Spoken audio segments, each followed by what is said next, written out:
Thank you.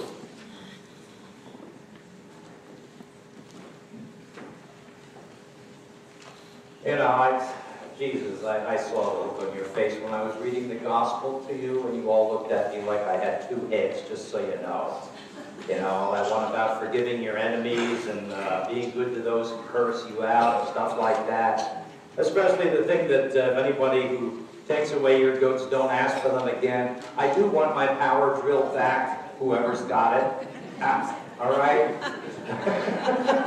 There are just things which are too irritating in the gospel. But the point that he's trying to make is the following. That you and I all live in relationships, and we're not all the same, and we don't all have the same priorities with our lives, and we don't all have the same skill levels of things. Some people are excellent at borrowing and returning. Other people, as you know, are users who will just take, and take. And then when you remind them that occasionally you have to give back, they'll look at you as if you have 3 heads instead of 2. It's just the way of living. And when Jesus was talking about the gospel, he was talking about the ways in which we're all quite capable of working our way through life, and at the same time also making enemies. I think that should come as no surprise to a single soul who is sitting here. There are people in this world who simply don't like you very much. And you may have done something, and you may have done absolutely nothing. And maybe it's your having done absolutely nothing that really irritated them in the first place. You don't know. It may that there are people that you don't like for the same reason. There are enemies that we make in this world not by virtue of our attempts to make them enemies of people, but by simply virtue of being alive and breathing. We are all somebody's difficult person. And the moment you forget that you think you're such a hot shot and you got it all together and everybody just thinks in your own mind, you think everybody just loves you and that you're good to everybody, don't ever forget for one moment that you are somebody's difficult, miserable human being. And it is a fact of life. And that is why Jesus always would stress humility, because it matters that you not get yourself so uppity toward the rest of the world that you don't think you're part of the race in which you live. But you are. You are a human being who carries with you both the gift of forgiveness and the hope of reconciliation and restoring broken relationships, but you also carry with you unseemly pride and envy and jealousy, all of those things that can plunder a relationship. No question about it. Now today is a day that we call All Saints, in which we remember all of the people in our lives who have died in the Lord and have passed on and have been remembered and are cared for by the Lord in heaven, and even as we are cared for here on earth. And I came across a poem, and I was corrected at the early service this morning, so I will pronounce his name properly. It's W-H-Y-T-E. And no, it isn't Whitey. It's not witty. Oh, well, excuse me. Yes, it is White. David White is the poet. So those of you who are erudite will understand this. Those of you who are just not, pay attention. But David White, he writes this about being a human being, and it's beautifully done. To be human is to become visible while carrying what is hidden as a gift to others. To remember the other world in this world is to live in your true inheritance. You are not a troubled guest on this earth. You are not an accident amidst other accidents. You were invited from another and a greater night than the one from which you have just emerged. Now looking through the slanting light of the morning window toward the mountain presence of everything that can be, what urgency calls you to your one love? You see, White makes the point that you and I carry what is hidden as a gift to others. And that is what Jesus was trying to draw out in his little sermon on the plain. That you carry with you the gifts of the love which God has placed and planted in you. And that your particular calling is, while it is hidden, while you're walking around, it does become revealed or not.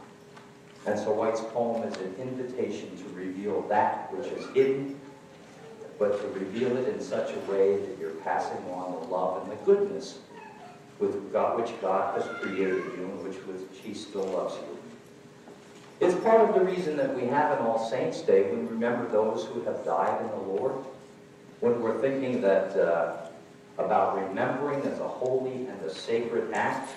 And it awakens us to the significance of the lives of our loved ones and our colleagues. White calls us to let our memory of loved ones and colleagues and classmates and neighbors infuse the present moment. I was talking way back in August to some parents who were getting ready to leave and had just dropped their daughter off at college, freshman. And as they got all the stuff moved in and they were waving her goodbyes as she was beginning her first year in college, the goodbye moment, they said, made us want to cry, because that moment held all that had come before. The diapers, the thousand questions of the 8-year-old, the beautiful young lady who looked fabulous in her first prom dress. Remembering is a sacred and a treasured gift.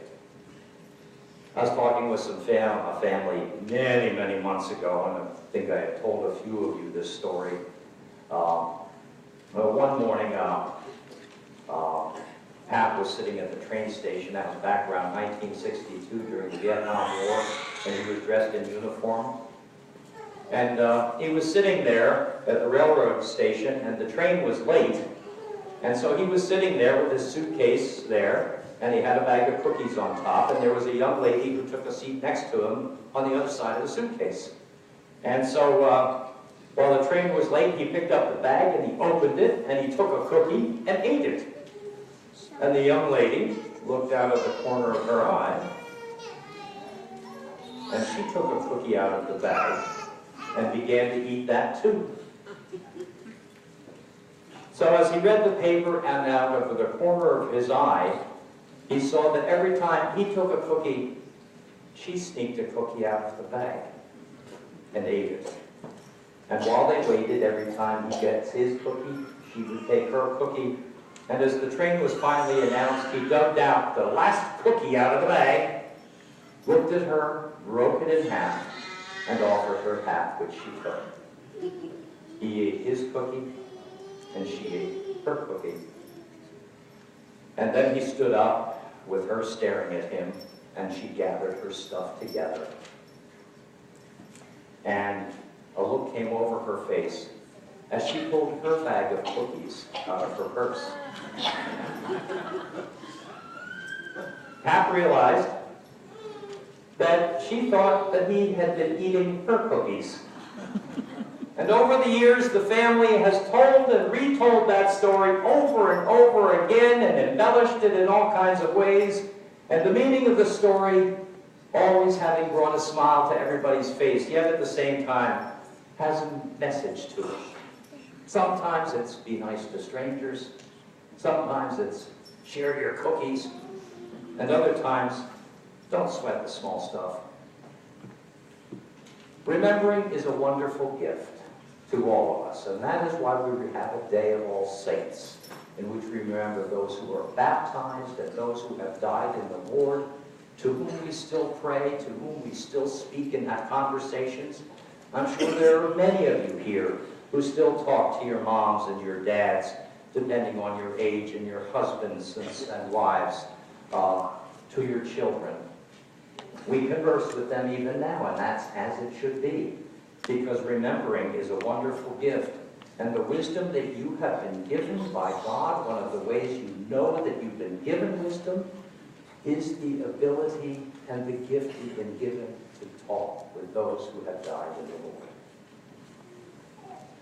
Today is a day to give thanks for their lives, for their stories, for their oddities and their loves. And it's time to come to some kind of agreement with them that they're missed, but they're not forgotten.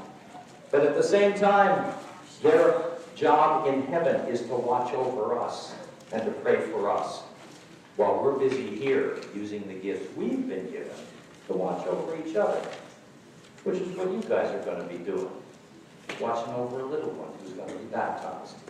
And as he grows in the Lord, you're going to teach him the family stories and the family history, whether the name is Pat, name, whatever it is. You'll teach them the stories. And they need to be stories of faith. And that's the point Jesus was making, because we spend so much time here on the planet. Why make it miserable?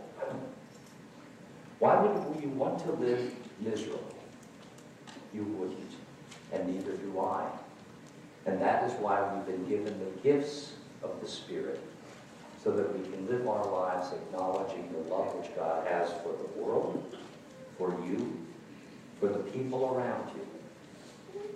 It's a good gift we've been given, and it's one that needs to be used and treasured. So you include your family and your family history in the maturing of your young ones, and you make good use and full use of their faithfulness, not just to God, but also to their families, to their communities, to the human race of which we are all a part.